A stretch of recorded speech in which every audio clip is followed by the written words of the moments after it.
367장.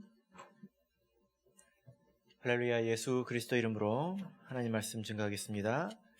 우리 다 같이 요한계시록 13장 말씀을 다 같이 찾겠습니다. 요한계시록 13장 1절에서 10절까지 말씀을 저와 여러분이 한 절씩 교독하겠습니다. 1절. 내가 보니 바다에서 한 짐승이 나오는데 뿔이 10이요 머리가 7이라. 그 뿔에는 10 면류관이 있고 그 머리들에는 참란된 이름들이 있더라. 내가 본 짐승은 표범과 비슷하고 그 발은 곰의 발을 같고 그 입은 사자의 같은데 눈이 자기의 능력과 보좌와 큰 권세를 그에게 주었더라. 그의 머리 하나가 상하여 죽게 된 것 같더니 그 죽게 되었던 상처가 나음에 온 땅이 이상히 여겨 짐승을 따르고 눈이 짐승에게 권세를 주므로 눈에게 경배하며 짐승에게 경배하여 하되 그가 이 짐승과 같으며 그가 눈이 이로 더불어 싸우리로 하더라. 또 짐승이 큰 말과 참람된 말하는 입을 받고 또 42달 일할 권세를 받으니라. 짐승이 입을 벌려 하나님을 향하여 소망하되 그의 이름과 그의 장막 곧 하늘에 거하는 자들을 소망하더라. 또 권세를 받아 성도들과 싸워 이기게 되고 각 족속과 백성과 방언과 나라를 다스리는 권세를 받으니 튀김을 받아 어린 양의 생명책에 한세의 이로 생명을 책임하고 땅에 사는 자들은 다 짐승에게 경배하리라.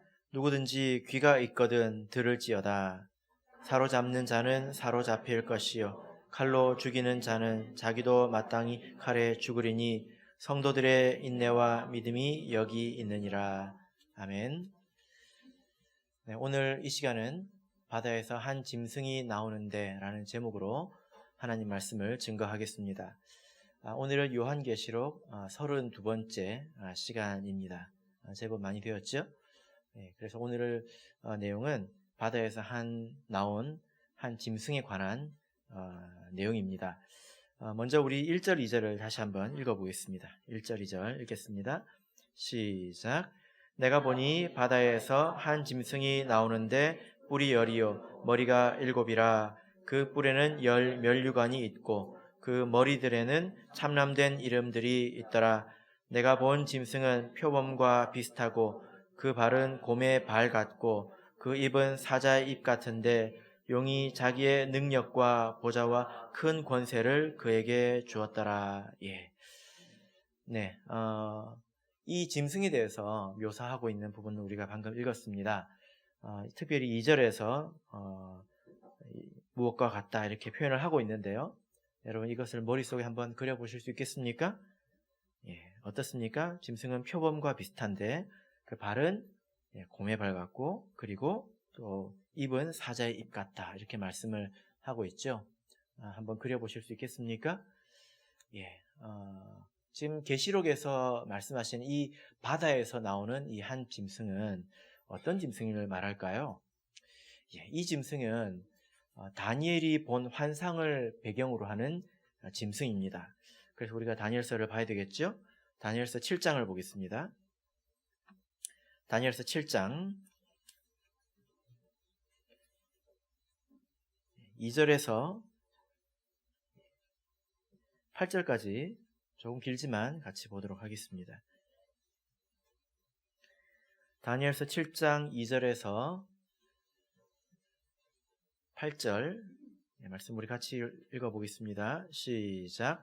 다니엘이 진술하여 가로되 내가 밤에 이상을 보았는데 하늘에 네 바람이 큰 바다로 몰려 불더니 큰 짐승 넷이 바다에서 나왔는데 그 모양이 각각 다르니 첫째는 사자와 같은데 독수리의 날개가 있더니 내가 볼 사이에 그 날개가 뽑혔고 또 땅에서 들려서 사람처럼 두 발로 서게 함을 입었으며 또 사람의 마음을 받았으며 또 다른 짐승 곧 둘째는 곰과 같은데 그것이 몸 한편을 들었고 그 입의 이 사이에는 새 갈빗대가 물렸는데 그에게 말하는 자가 있어 이르기를 일어나서 많은 고기를 먹으라 하였으며 그 후에 내가 또 본즉 다른 짐승 곧 표범과 같은 것이 있는데 그 등에는 새의 날개 넷이 있고 그 짐승에게 또 머리 넷이 있으며 또 권세를 받았으며 내가 밤 이상 가운데 그 다음에 본 넷째 짐승은 무섭고 놀라우며 또 극히 강하며 또 큰 철이가 있어 먹고 부서뜨리고 그 나머지를 발로 밟았으며 이 짐승은 전에 모든 짐승과 다르고 또 10뿔이 있으므로 내가 그 뿔을 유심히 보는 중 다른 작은 뿔이 그 사이에서 나더니 먼저 뿔 중에 셋이 그 앞에 뿌리까지 뽑혔으며 이 작은 뿔에는 사람의 눈 같은 눈이 있고 또 입에 있어 큰 말을 하니라. 우리가 방금 긴 구절의 말씀을 읽었습니다. 다니엘이 본 환상 가운데 있는데요. 이 환상은 7장 1절에 있는 말씀처럼 바벨론 왕 벨사살 원년에 다니엘이 본 그런 이상입니다. 여기 보면 우리가 방금 읽었던 표범과 같고 사자와 같고 또 곰과 같고 이런 짐승들이 등장하지 않습니까? 그죠? 우리가 방금 이해하기 힘든 여러 가지 표현을 읽었는데 이것은 차치하고요. 이 짐승들은 도대체 뭘 말하는가? 다니엘이 꿈속에서 이렇게 짐승들이 다 나왔는데 마지막에 개가 한 마리 나오면 개꿈이 되는 걸까요? 그러지는 않겠죠? 이 꿈은 의미가 있는 것입니다. 자, 이 꿈을 꾸고 나서 15절을 보실까요? 나 다니엘이 중심에 근심하며 내 뇌 속에 이상이 나로 번민케 한지라. 이 이상을 보고 마음이 굉장히 심란하고 복잡했다는 거예요. 유난히 사람이 잠을 자다가 꿈을 꿀 수도 있겠지만 이 이상을 본 이후로는 유난히 그렇게 되었다는 것입니다. 그래서 이 꿈에 대해서 하나님께 깨달음을 구했을 때 17절을 보실까요? 17절 읽겠습니다. 시작. 그 내 큰 짐승은 내 왕이라 세상에 일어날 것이로되. 이 내 짐승은 무엇이라고 말하고 있습니까? 세상에 일어날 내 왕이다. 다니엘이 살던 시대는 바벨론 시대였습니다. 그래서 이 내 왕은 이후에 나타날 내 나라를 말하는데 이것은 메대와 그리고 바사, 페르시아, 그리고 알렉산더 대왕의 헬라 제국, 그리고 마지막에 비교할 수 없는 그 다른 짐승은 로마를 말하는 것입니다. 이것은 이후에 다니엘서의 말씀 가운데도 기록이 되어 있죠. 그래서 이 짐승들은 무엇을 말하느냐? 이런 나라를 일컬어서 뭐라고 그러냐면 제국이라고 합니다. 제국. 여러분, 국가와 제국이 어떤 차이점이 있는지 아십니까? 어떤 것을 보고 제국이라고 하는지 아십니까? 우리나라는 제국일까요? 아니죠. 제국이라고 하는 것은 나라 위의 나라를 말합니다. 그래서 나라를 점령하고 있는 그런 나라를 말하는 거죠. 그래서 예를 들어 로마를 생각해 보면 로마는 한 나라였지만 그 안에 사실은 많은 나라와 그리고 많은 민족들이 있었습니다. 그 전체를 지배한 그런 그 일대를 제패한 그런 나라이지 않습니까? 그런 곳을 바로 제국이라고 하는 것입니다. 그래서 여기서 본 이 짐승들은 그 근동 지방을 제패했던 나라입니다. 지금은 다니엘이 바벨론 시대에 봤을 때는 미래에 관한 이야기지만 지금 우리의 입장으로 보면 다 과거이지 않습니까? 그 나라들이 그 일대를 다 제패했던 그런 제국이었다라는 것입니다. 여러분, 지금은 이 세상에 제국이 있을까요? 있을까요? 지금 없죠. 그래서 이 짐승들의 결국은 어떻게 됐을까요? 자, 11절, 12절을 보겠습니다. 이 짐승이 나타날 것이다. 그런데 이 짐승이 어떻게 될 것이다. 이렇게 말씀하셨는데요. 11절, 12절을 같이 읽겠습니다. 시작. 그때에 내가 그 큰 말하는 작은 뿔의 목소리로 인하여 주목하여 보는 사이에 짐승이 죽임을 당하고 그 시체가 상한 바 되어 불붙는 불에 던진 바 되었으며 그 남은 모든 짐승은 그 권세를 빼앗겼으나 그 생명은 보존되어 정한 시기가 이르기를 기다리게 되었더라. 이 짐승이 결국 어떻게 됩니까? 죽임을 당했다라고 말하고 있습니다. 그러니까 이 짐승이 나타나게 되지만 결국 죽는다는 것입니다. 그리고 12절에서 뭐라고 말씀하시냐면 그 남은 짐승들은 그 권세를 빼앗겼으나 생명은 보존된다. 이렇게 말씀하고 있죠. 그죠? 권세는 빼앗겼으나 생명은 보존된다. 그러니까 그 나라들이 힘을 잃었지만 그 본질적인 씨앗, 생명이 보존된다는 것은 그 씨앗은 계속 남아있게 된다라는 것입니다. 그러면 그 생명이 언제 다시 나타나게 될까요? 12절을 보면 정한 시기가 이르기를 기다리게 되었더라. 정한 시기가 이르기를 기다리게 되었더라. 이렇게 말씀을 하고 있죠. 우리가 아까 살펴보지 못했는데요. 7장 3절을 보시면 이 짐승이 어디서 나왔다고 기록을 하고 있습니까? 그 짐승이 넷이 어디에서 나왔습니까? 바다에서 나왔습니다. 그러니까 한번 생각해 보십시오. 뭐 로마나 헬라나 이런 그 대제국들은 뭐 바다의 나라입니까? 바다 속에 있는 나라입니까? 아니죠. 근데 이런 나라들을 왜 바다에서 나왔다고 했을까요? 그리고 그러고 보니 이 다니엘서에 있는 이 예언과 그리고 계시록의 13장에 기록된 이 말씀은 이제 맥이 통한다라는 것입니다. 이때 이 사라졌던 짐승, 죽임을 당했고 권세를 빼앗겼으나 그 생명은 겨우 남아있는 이 짐승이 언제 다시 이 세상에 나타나게 될까요? 여러분, 로마 이후로 제국다운 제국을 본 적 있습니까? 없습니다. 세상에는 없습니다.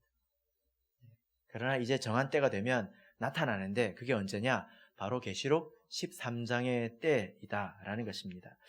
그런데 이 계시록 13장에 나타나는 이 짐승의 모양을 보면 어떻습니까? 그때는 표범과 같고 사자와 같고 또 곰과 같고 그랬는데 이번에는 이 짐승이 어떻게 됐습니까? 합체가 됐죠. 그죠? 기본적으로 표범입니다. 표범이라고 하는 것은 이 헬라 제국을 이야기하는 것이었는데 헬라 제국이 왜 표범이라고 불렸냐면요. 역사를 보면 헬라 제국이 그 정복한 속도는 그 어떤 나라에 못지않아요. 어떤 나라와 비교가 불가능합니다. 그래서 이제 표범이라고 비유했는데요. 이 표범과 같고 근본적으로 표범과 같다는 것입니다. 그리고 발은 무엇과 같습니까? 네, 곰과 같죠. 곰이 이렇게 한번 딱 때리면 어떻게 되는지 아십니까? 다 찢겨버리죠. 그리고 입은 사자와 같다. 그러니까 이 짐승은 이전에 있었던 그런 그 헬라나 또 페르시아나 로마나 이런 나라들보다 훨씬 더 파괴적일 것이다 라는 것을 암시하고 있습니다. 그리고 이 짐승도 여전히 바다에서 올라온다는 것을 알 수 있죠. 자, 그래서 이 바다에서 올라오는 이 짐승은 우리가 이런 관점에서 볼 때 뭐라고 말할 수 있을까요? 이것은 세상의 왕, 그리고 지배자, 혹은 정치 세력, 이것은 하나의 나라일 수도 있고 혹은 국가의 연합일 수 있습니다.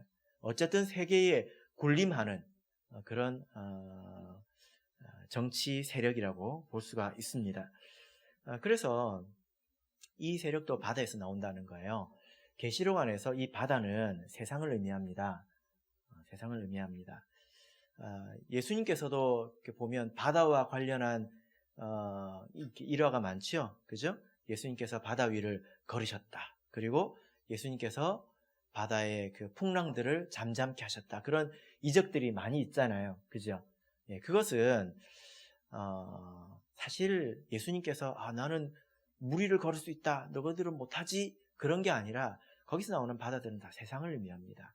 예, 세상을 초월한 그리스도를 말하는 거죠. 그래서 그런 말씀 가운데서는 우리 성도들이 세상살이를 어떻게 해야 된다라는 교훈이 그 말씀 가운데 사실 있는 것입니다. 그래서 이 바다에서 나오는 이 짐승은 이 세상 가운데서 출현할 절대적인 어떤 하나의 정치 세력을 의미한다. 이 짐승이 구체적으로 무엇이냐에 대해서는 아직 모릅니다. 그래서 과거에 어떤 사람들은요, 이것이 유엔이다, 혹은 EU다. EU가 뭔지 아시죠? 유럽연합을 말하죠. 그래서 이 EU가 뭐 가입 국가가 15개 이상 되면 그 세상에 종말이 온다, 이런 이야기도 했던 적이 있습니다. 그런 내용들이 뜬금없이 나오는 것이 아니라 이런 이제 말씀을 보고 이제 마음이 급한 사람들이 먼저 이야기한 것이죠. 예. 그러나 아직은 모릅니다. 정말 이것이 무엇인지. 그래서 지금 이것이 무엇이냐라는 것을 우리가 지금 아는 것이 중요한 것이 아니라 그것들이 나타났을 때 우리가 알아볼 수 있는 그런 눈을 가지는 것이 중요하죠. 그죠? 이 바다에서 올라온 한 짐승의 본질에 대해서 우리가 알고 있다면 그것이 언제든 출현했을 때에 우리가 그것을 알 수 있게 될 것입니다. 그래서 오늘 본문의 말씀으로 돌아가시면요, 이 바다에서 나오는 짐승은 뿔이 10이고 머리가 7입니다. 뿔은 무엇을 말한다고 했습니까? 힘과 능력을 말한다고 했죠. 그리고 머리는 지혜를 말한다. 어떤 간교한 지혜를 말한다고 말씀드렸습니다. 이것을 우리가 언제 봤을까요? 어디서 본 적이 있죠? 계시록 12장 7절을 보시면 12장 7절이 아니라 3절을 보시면요. 계시록 12장 3절을 보시면 하늘에 또 다른 이적이 보이니 보라 한 큰 붉은 용이 있어 머리가 7이요 뿔이 10이라. 여기 보면 용이 나오죠. 이 용에 대해서는 말씀을 드렸는데요. 이 용은 사단입니다. 근데 머리가 7이요 뿔이 10이라. 짐승과 사실 같습니다. 그러나 순서만 반대로 기록되어 있죠. 용에 대해서 이야기할 때는 머리를 먼저 말했고요. 짐승에 대해서 말했을 때는 뿔을 먼저 말했습니다. 사실 같지만 그러나 중심이 되는 게 다르다는 것입니다. 용은 미혹을 한 것을 중심으로 한다면 이 짐승은 힘으로 누르는 것을 위주로 한다라는 것이죠. 그러나 사실 본질상 이 둘은 같다고 볼 수 있습니다. 왜냐하면 2절을 보실 때 요한계시록 13장 2절을 보실 때에 용이 자기의 능력과 보좌의 큰 권세를 그에게 주었더라 이렇게 말씀하고 있기 때문이죠. 그죠? 그래서 이 사단, 이 용이 어떤 그 세력을, 정치적인 세력을 일으켜서 그것을 통해서 자기의 역사를 이룬다는 것입니다. 1절을 보시면 그 머리들에는 무엇이 있습니까? 참남된 이름이 있다 이렇게 말씀하고 있습니다. 그래서 이것을 잘 기억하십시오. 참남, 이것이 나중에 이 짐승을 알아볼 수 있는 키워드가 될 수 있습니다. 참남이다 라는 말은요, 참남하도다 이런 말이 성경에 있죠. 이 말의 본래 뜻은 뭐냐면 중상이라는 뜻입니다. 중상. 이게 심하게 다쳤다는 것이 아니라 중상모략할 때 중상, 해코지하는 말, 그런 뜻입니다. 하나님은 창조주 하나님이시지 않습니까? 또 하나님 한 분은 유일하시죠? 네, 그런 것들을 훼손하는 그런 말, 그건 하나님을 회방하는 말입니다. 또 신성을 모독하는 그런 말이죠. 그죠? 네, 그런 말을 바로 참남하다 이렇게 말하는 것입니다. 그리고 이 짐승에는 면류관이 있는데 이 면류관은 용에 대해서 말을 할 때도 말씀을 드렸죠. 이 면류관은 24장로가 머리에 쓰고 있는 그런 면류관이 아니라 용이 쓰고 있는 면류관입니다. 원문이 다르다고 했죠. 24장로는 스테파노스라고 하는 면류관을 쓰고 있는데 이 용과 짐승은 디아데마, 번역을 한다면 왕관으로 번역하는 것이 사실 더 좋습니다. 그러니까 머리에 딱 쓰고 있을 때 그 영광이 빛난다는 거예요. 왕노릇하고 있다는 것입니다. 그래서 우리가 이 짐승을 볼 때에 짐승 그러면 딱 볼 때 그 혐오감이 들고, 만약에 여러분들께서 옆에 표범이 다리는 곰과 같이 힘이 있고 그 얼굴은 입은 사자 같고 그런 짐승을 보면 다리가 얼어붙지 않겠습니까? 그죠? 근데 실제로 이 짐승이 나타날 때는 그렇지 않습니다. 되게 그 인정할 만하다는 거예요. 누구보다도 능력 있고 누구보다 지혜 있고 또 그런 존귀함이 있다라는 것입니다. 그것을 우리가 3, 4절에서 알 수 있는데요. 3, 4절을 읽어보겠습니다. 본문 3, 4절 읽겠습니다. 시작. 그의 머리 하나가 상하여 죽게 된 것 같더니 그 죽게 되었던 상처가 나음에 온 땅이 이상히 여겨 짐승을 따르고 용이 짐승에게 권세를 주므로 용에게 경배하여 짐승에게 경배하여 가로되 누가 이 짐승과 같으뇨 누가 능히 이로 더불어 싸우리요 하더라. 예. 이 짐승이 언젠가는 출현하게 되지 않겠습니까? 이 짐승이 사람들에게 군림하게 된 계기를 기록을 하고 있는데 이 짐승 머리 하나가 어떤 치명상을 입어서 죽게 되었는데 근데 그것이 낫는 것, 회복되는 것으로 사람들이 이상하게 여겼다는 것입니다. 지금 머리가 몇 개라고 했습니까? 머리가 이제 머리가 7이지 않습니까? 예, 그 중에 하나가 이제 치명상을 입었어요. 그러면 죽게 될 텐데 아마 그 나머지 머리들이 잘 돌봐줬던 것 같습니다. 그래서 사람들이 그렇게 회복한 것을 보고 이상하게 여겼다라고 되어 있는데 이 이상하게 여겼다라는 말은 이상해 이게 아니라 감탄하고 탐복했다는 것입니다. 매우 감탄하고 매우 탐복했다는 겁니다. 만약에 그런 모습을 보면 이제 우리도 그 안에 있으면 우리도 고쳐주겠네 그런 생각이 들지 않겠습니까? 그래서 이것이 구체적으로 어떤 일인지는 모르겠지만 대단한 위기를 극복한 것을 볼 수 있습니다. 여러분 한번 생각을 해보시기 바랍니다. 지금 이 지구상에 200여 개의 나라가 있습니다. 그러나 지금 지구상에 나라 위에 군림하는 나라가 없습니다. 나라 위에 군림하는 나라가 없지요. 만약에 그런 나라가 있다면 혹은 그런 나라가 되려고 한다면 사람들은 다 비난할 거예요.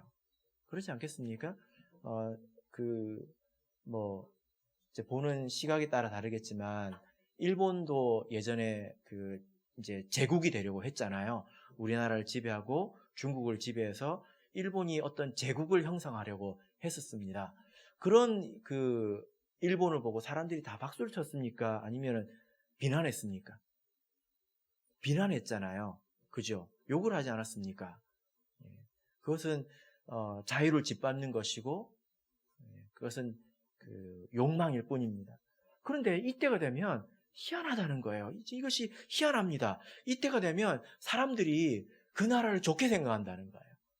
그 아래에 있는 것을 희망이 있는 것으로 생각한다는 것입니다.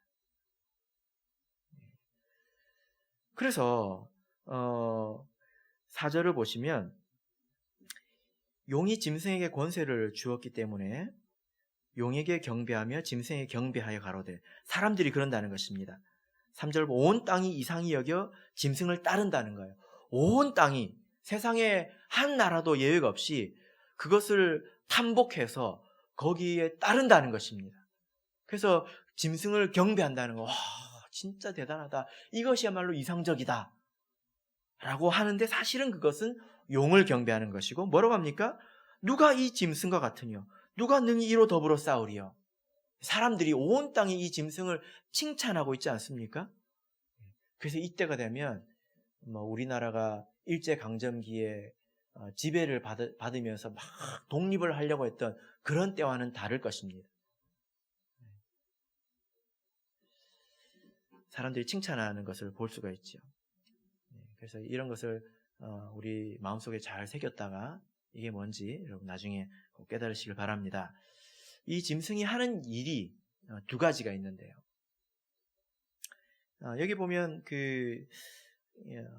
이제 이것은 제가 이제 개인적으로 생각하는 건데 이렇게 머리 하나가 상하게 되었던 것을 거의 죽을 뻔한 것을 기사회생시켰다는 것은 다른 사람에게 대단히 희망을 주는 것입니다. 우리도 그렇게 될 수 있겠구나. 그래서 잘 분별해야 된다는 거예요. 영적인 관점에서 보자면, 우리가 신앙적인 관점에서 보자면 이들이 하는 일은 두 가지입니다. 첫 번째, 이제 두 가지 권세를 받았다라고 기록을 하고 있는데요. 5절, 6절이 첫 번째 권세에 관한 말씀이고 7절이 두 번째 권세에 관한 말씀입니다. 자, 그러면 5절부터 7절까지를 읽어보겠습니다. 5절부터 7절 읽겠습니다. 시작. 또 짐승이 큰 말과 참남된 말하는 입을 받고 또 42달 일할 권세를 받으니라. 짐승이 입을 벌려 하나님을 향하여 회방하되 그의 이름과 그의 장막 곧 하늘에 거하는 자들을 회방하더라. 또 권세를 받아 성도들과 싸워 이기게 되고 각 족속과 백성과 방언과 나라를 다스리는 권세를 받으니. 예. 자, 첫 번째 권세는 큰 말과 5절에 있는 말씀처럼 큰 말과 참남된 말하는 입을 받아서 42달 동안 일을 하는 것입니다. 그런데 5절에 이 참남이라는 말과 6절에 짐승이 입을 열어 하나님을 향하여 회방하되 할 때 이 회방, 참남, 이 회방, 이 두 단어는 원문으로 보면 같은 단어입니다. 참남과 회방은 같은 단어라는 거예요. 그러니까 이 짐승의 권세는 하나님을 회방하고 또 성도를 회방하고 또 하나님에 대해서 하나님을 모독하는 그런 말들을 42달 동안 아주 크게 드러내놓고 그렇게 한다는 것입니다. 그러니까 참남과 회방은 제가 아까 키워드라고 했지 않습니까? 생각해보면 이게 같은 것입니다.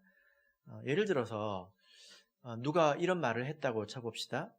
꼭 하나님만 믿어야 돼? 이런 말을 했다고 한번 쳐봅시다. 이 말은 참남된 말입니다. 왜냐하면은 우리 하나님은 유일하신 하나님이시죠. 그죠? 그 유일하신 하나님을 부정하는 말이고 하나님 외에 다른 어떤 하나님이 있는 것 같이 하는 말입니다. 그래서 이것은 하나님을 모독하는 것입니다. 하나님은 그 어느 것과도 비교될 수가 없는 분인데 이제 이렇게 말을 한 것은 하나님을 모독한 거죠. 근데 이 말을 예를 들어 어떤 영향력이 있는 사람이 했다고 한번 쳐봅시다. 그럼 어떻게 되겠습니까? 그 성도의 신앙이 굉장히 방해받겠죠. 그죠? 하나님을 가까이 하는데 그리고 하나님께서 그를 구원하시는데 되게 방해가 될 거예요. 그래서 이것이 회방이 되는 것입니다. 중요한 것은요. 이 일을 하는 기간이 42달이라는 것입니다. 42달. 42달은 우리가 이미 본 적이 있죠. 요한계시록 11장 2절을 보겠습니다. 이것이 큰 힌트죠. 요한계시록 11장 2절 같이 읽겠습니다. 시작. 성전 밖 마당은 청량하지 말고 그냥 두라. 이것을 이방인에게 주었은즉 저희가 거룩한 성을 42달 동안 짓밟으리라. 이때와 이때는 동일한 때이라는 것입니다. 그래서 두 증인이 성전을 이제 성도들을 청량하고 그리고 사람들을 이제 구분할 때에 그때에 이 짐승도 일한다라는 것입니다. 이와 그 유사한 상황이 구약 성경에도 이렇게 등장을 하는데요. 이사야서 36장을 보겠습니다. 이사야서 36장입니다. 1절을 보겠습니다. 이사야서 36장 1절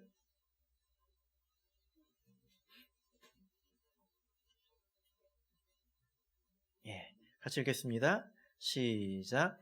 히스기야 왕 14년에 아수르 왕 사네립이 올라와서 유다 모든 견고한 성을 쳐서 취하니라. 이 내용은요. 지난 안식일이었던가요? 말씀 전한 포도원의 망대같이라는 바로 그때를 말하는 거죠.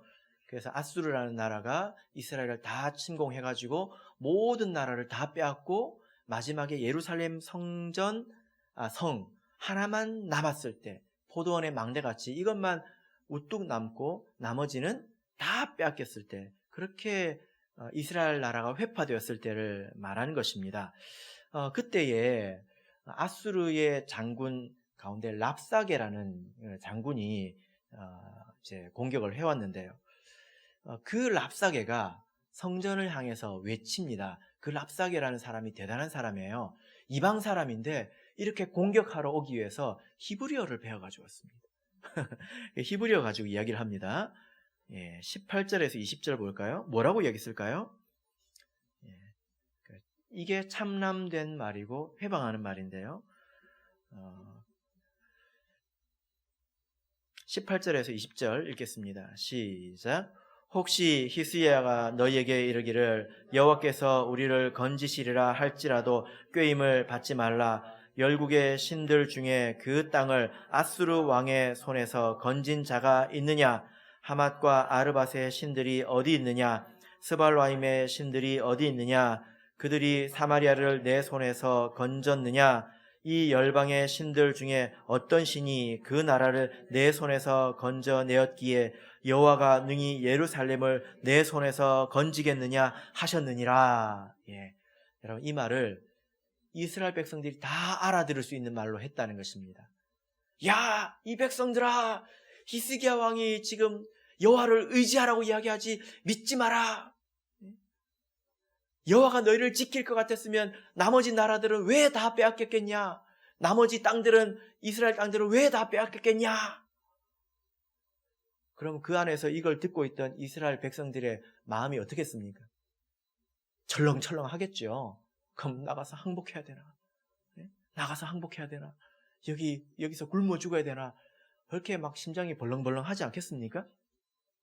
그죠? 짐승이 하는 참남된 말은 이런 수준의 말입니다.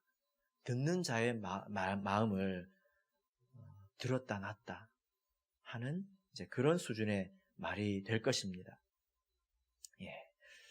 지금은 종교의 자유가 보장이 되어 있죠. 아마 지금 교회가 아주 여러모로 이렇게 비판을 많이 받고 있는데요.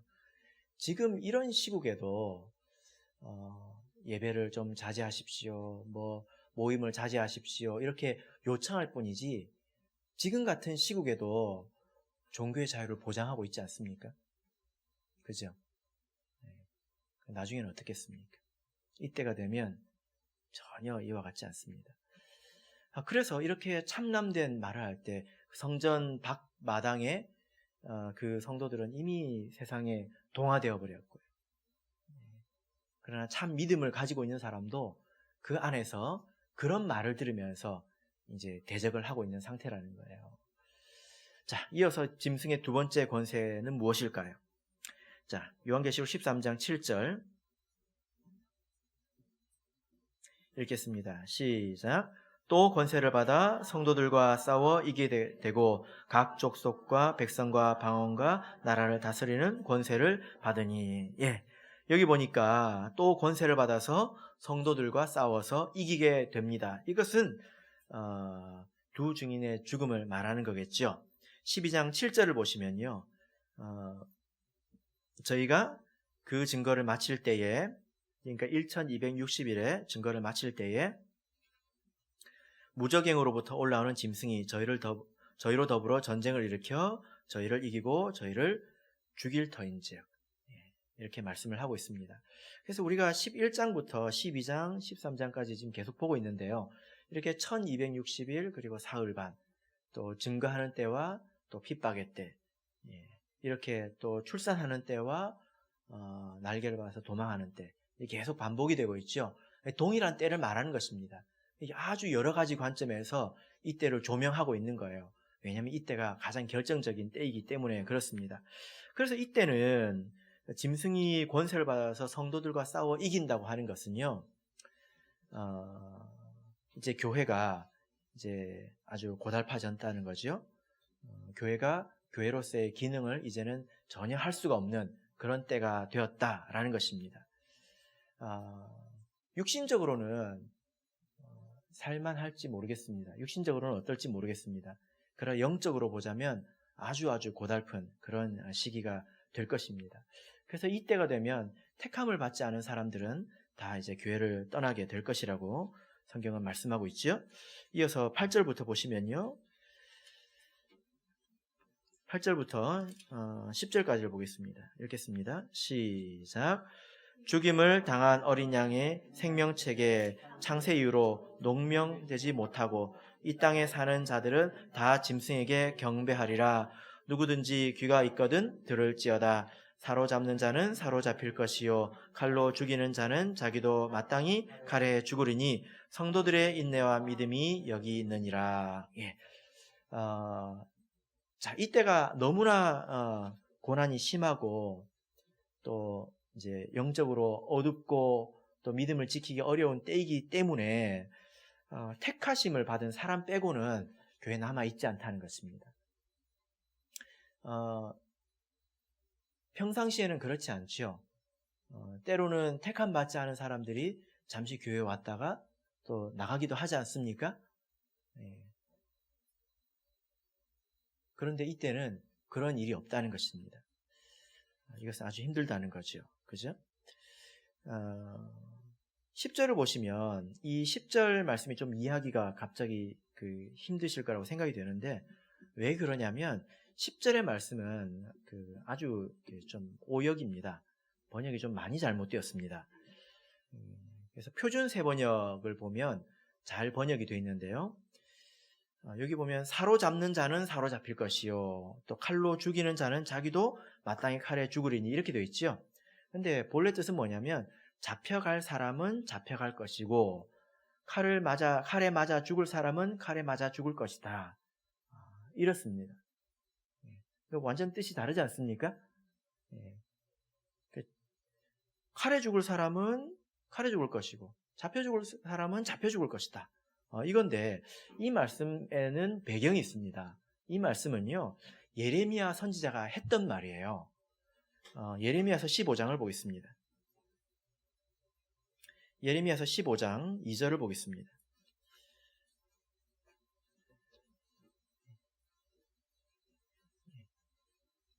그래서 오역이지만 또 이후에 또 비슷한 내용의 말씀이 나오기 때문에 우리가 충분히 이해할 수 있습니다.